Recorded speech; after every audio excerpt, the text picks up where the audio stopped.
हमारे साथ इस वक्त स्टूडियोज़ में हमारे साथ मौजूद हैं लाइन पर एंकर पर्सन मंसूर आज़म काजी हमारे साथ मौजूद हैं। काजी साहब बहुत शुक्रिया। काजी साहब, आज पहले अगर हम बात करें, शेख रशीद साहब ख़ास से आपको पुरजोश भी दिखाई देते हैं, बहुत अटैकिंग बात करते हैं ऑपोजिशन पर और बहुत मुतमईन भी थे कि वज़ीर आज़म डट के खड़ा है और मैं साथ खड़ा हूँ। लेकिन आज जिस तरह उन्होंने बात की है, आप क्या देख रहे हैं? आज गेम ओवर का इशारा दिया गया उनकी जानिब से। जी थैंक यू वेरी मच। बिल्कुल मौजूद। देखिए मैं आपको बताऊं, एक है रियलिटी चेक, और अभी मैं शादाब की बात को तो सेकंड भी करूंगा कि रियलिटी चेक जो है ना, वो हम सारों के लिए, कौम के लिए, हुकूमत के लिए, जो सपोर्टर्स हैं उन लोगों के लिए रियलिटी चेक सामने आना बहुत जरूरी है। देखिए practically on ground number game is over in the parliament. कल जो प्राइम मिनिस्टर का एक इंटरव्यू हो रहा था, अरशद शरीफ कर रहे थे, उसके अंदर भी चीजें बहुत क्लियर थी। उसमें बिल्कुल इशारों करारों में नहीं, बिल्कुल स्ट्रेट बता दिया गया कि किसने क्या रोल अदा किया है। और उसके बाद हम लोग बात कर रहे हैं इस मुल्क के अंदर जमहूरियत की। उसके अंदर ये भी बताया गया कि मैसेजिंग कहाँ से हुई, मैसेज हुकूमत की तरफ से अपोजिशन की तरफ कौन लेकर जाता था और अपोजिशन की तरफ से हुकूमत की तरफ कौन लेकर आता था। ये सारी चीजें आपने, मैंने, मीडिया ने नहीं कही, ये सारी चीजें वक्त के वजीर आजम ने कही हैं। सो एक चीज तो बड़ी क्लियर है कि अब होने क्या जा रहा है, और it's written on the wall. अब जो शेख रशीद साहब का व्यू पॉइंट है कि जी लास्ट मोमेंट तक हो जाता है, लास्ट मोमेंट फॉर्चुनेटली अनफॉर्चुनेटली आ गई है, क्योंकि एक ऑप्शन जो अपोजिशन की तरफ इस्टेब्लिशमेंट लेकर गई थी, जो प्राइम मिनिस्टर ऑफिस से कहा गया था कि जी अर्ली इलेक्शंस करा लें और आप तरीके अदम एतमाद वापस ले लें, जिसके ऊपर opposition is not agreed to. वो कहते हैं जी हमारे पास नंबर गेम आपकी पूरी है, हमारी, हमें क्या जरूरत पड़ी है कि हम तरीके एतमाद वापस लें और उसके बाद इलेक्शंस की तरफ हुकूमत इस चीज को अनाउंस करे। फेस सेविंग, मैं हमेशा कहता हूं, आप उतनी चीजें करें जो बाद में आप भुगता भी सके, उतनी फेस सेविंग आपको पहले ही रखनी चाहिए थी। मैं आज भी कहता हूं, लोगों के बहुत सारे डिफरेंट ओपिनियन है इस पूरी सिचुएशन पे, लेकिन मुझे अभी भी वो वक्त याद है जब खान साहब, पाकिस्तान तरीके इंसाफ वाले हमें क्या कहते हैं, खान साहब हर स्पीच में क्या कहते हैं, मुझे पहली तकरीर नहीं करने दी गई। उनका आज की तारीख तक वो ग्रीवियंस जो है ना, वो उनके दिल से नहीं जाता। और दूसरी तरफ ग्रीवियंस ये है कि आप हाथ मिलाने के रवादार नहीं थे, आप डेस्क के पीछे से जाते थे, क्योंकि अगर आप सामने से जाएंगे तो सामने शहबाज शरीफ आता था। हम लोगों ने इस टैंजेंट की सियासत देखी है, पार्लियामेंट के अंदर, पार्लियामेंट के बाहर। एक तकरीर मुझे बता दें, हुकूमत की हो या अपोजिशन की हो, जिन्होंने एटलीस्ट कोई तहजीब से एक प्रेस कॉन्फ्रेंस, एक जलसा, एक तकरीर की हो, एक दूसरे को मतलब मैं हैरान होता हूं कि जानी दुश्मन शायद एक दूसरे के बारे में इतना जहर नहीं घोलते जितना हमारी हुकूमत अपोजिशन के बारे में और अपोजिशन हुकूमत के बारे में होती है। आज आप ट्विटर पे जाके टॉप ट्रेंड्स देख लें, आपको ऐसे लगेगा पाकिस्तान के अंदर एक क्योस मचा हुआ है।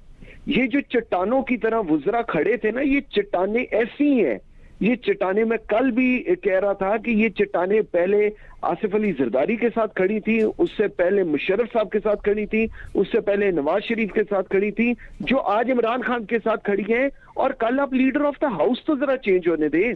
मैं पंजाब में देख रहा था, ये जो वजीर थे, जो स्पोक्स पर्सन थे उस्मान बुजदार के, ओ भाई अभी तक परवेज इलाही वजीर आला नहीं बने, और वो जमीन और आसमान एक कर रहे हैं बैठ के कि वजीर आला पंजाब तो परवेज इलाही से अच्छा कोई हो ही नहीं सकता। और अभी तक प्रैक्टिकली ऑन ग्राउंड परवेज इलाही वजीर आला पंजाब नहीं बने। तो मौजूद ये बदकिस्मती है हमारी कि हमारे पास ऐसे मफाद परस्त टोले हैं जो सियासत के अंदर हैं, और हमारे पास जो हकीकी जमहूरियत का जो कॉन्सेप्ट दिया जाता है वो नहीं है। ये इनकी बॉडी लैंग्वेज आज क्या, अब मैं आप समझाएं मुझे, शेख रशीद साहब की बॉडी लैंग्वेज क्या बता रही थी? वो बता रही है मेरे हल्के ये हैं, लेकिन वो मुझे वोट नहीं देने आते, वो किसी और को भेज दे। मतलब seriously, you are an interior minister. Kazi साहब वो ये दावा करते हैं कि वो बहुत ही बाखबर, बल्कि पाकिस्तान में सबसे ज़्यादा बाखबर इंसान हैं, और हर तरफ से, हर हवाले से वो बाखबर हैं। तो हर तरफ से, हर हवाले से उनके पास खबर पहुंच गई होगी। मज़े मैं बताऊं कि हो सकता है कुछ अरसे में वो आपके साथ भी आके प्रोग्राम शुरू कर दें, क्योंकि उन्होंने कहा है कि मैं एंकर बनना भी बड़ा पसंद करूंगा आइंदा आने वाले दिनों में। मतलब सिचुएशन बिल्कुल ऐसी है और ये हमें परेशान होने की जरूरत नहीं। अभी मैं देख रहा था फवाद चौधरी साहब को उन्होंने एडिशनल चार्ज दे दिया है उसका, ये जो लॉ का है, वजारत कानून और इंसाफ का, और उन्होंने उसके साथ आते साथ कहा है कि जी ये आलमी साजिश के हवाले से कमीशन बनाने की हदायत भी कर दी है कि आलमी कमीशन की साजिश के जरिए हुकूमत की तब्दीली और तहरीक अदम एतमाद इसमें जैसे दीगर अवामिल शामिल है, और उसमें सुप्रीम कोर्ट में भी चले गए हैं लेकर, ऑल्दो सुप्रीम कोर्ट ने दरख्वास्त में एतराज लगा के वापस भेज दिए। सो ये एक सिचुएशन आप क्रिएट कर रहे हैं। आपके पास प्रैक्टिकली आज रात 12 बजे तक का टाइम है। कल एक वजीर से मेरी बात हुई, सूबाई वजीर, मैं चीज तो थी और मैं हैरान हो गया। वो साहब को किसी एक साहब का फोन आया और उन्होंने कहा जी की प्रोग्राम है, तो उन्होंने कहा जो आपका हुक्म होगा। मतलब मौसम सीरियसली दिस इज पॉलिटिक्स, ये पाकिस्तान की पॉलिटिक्स है। और मैं बताऊं ये सिर्फ पाकिस्तान में ही ऐसा सब कुछ हो सकता है, किसी दुनिया में कहीं है उसका मल्ला फिर जो है उसको बचाने के लिए, मंझधार से निकालने के लिए कुछ तो करेगा। इसी तरह हुकूमत कुछ ना कुछ करके अपने आप को बचाना चाहती, अपनी कश्ती को उसकी नैया पार करवाना चाहती है। जब मैं एक चीज बताऊं, मैंने over the period of time जो रियलाइज किया है ना, एक हमें ये गद्दारी के फतवे बंद करने पड़ेंगे। ये नहीं हो सकता कि आप लोगों को गद्दार कहें और ये आपकी एक सेल्फ डेफिनेशन है कि सिर्फ मैं ही गद्दार नहीं हूं या मैं ही मुहिब्बे वतन हूं। ये 22 करोड़ अवाम मुहिब्बे वतन भी है, ये पाकिस्तान के लिए जान देने को भी कुर्बान है। और फिर आज वही डिस्कशन, वही डिबेट शुरू होगी कि इदारों को अपने एक जो उनका सर्कल है उसके अंदर रहना पड़ेगा। ये डिस्कशन आज हो, ये डिस्कशन हमारी अगली नस्ल करे, उससे अगली नस्ल करे।